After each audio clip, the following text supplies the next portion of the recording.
Les récents relevés climatiques aux Comores sont alarmants.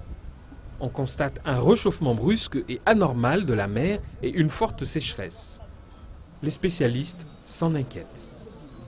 La vitesse du changement climatique va plus vite que les prévisions que nous avons faites au niveau national en 2003. La nouvelle analyse de ces données montre en fait que le changement climatique n'est pas un phénomène qui se projette dans les 30 ans à venir, comme on le fait d'habitude, mais que c'est devenu une urgence d'aujourd'hui. C'est-à-dire que le changement climatique n'est pas en train de venir, il est déjà là.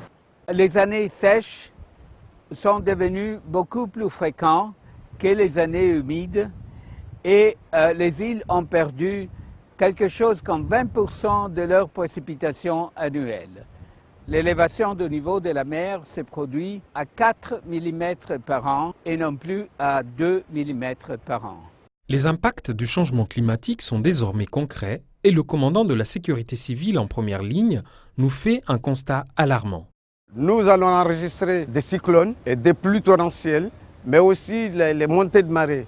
Nous enregistrons ces derniers temps, on les constate maintenant, la raréfaction des poissons. Nos pêcheurs partent plus loin pour avoir du poisson. Nous enregistrons des pertes humaines dans ce domaine parce qu'ils partent à bord de petites embarcations.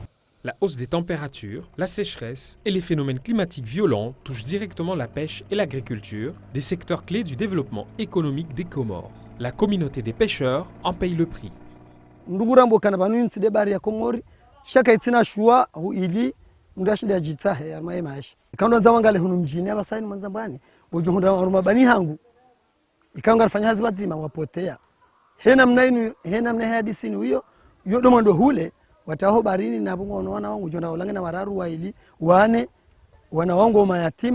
Les agriculteurs ne sont pas épargnés.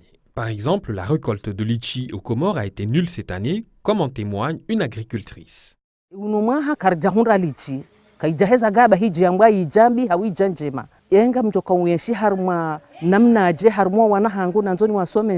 Face à ce constat alarmant, les Comores semblent se mobiliser. Le gouvernement a élaboré une politique, une stratégie, un plan d'action de lutte contre les changements climatiques.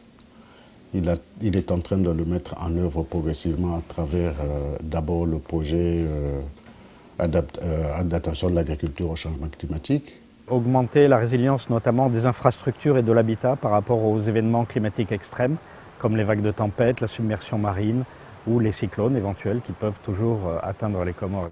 Ces changements rapides du climat se constatent dans toute la région océan Indien, signe que la lutte doit être globale.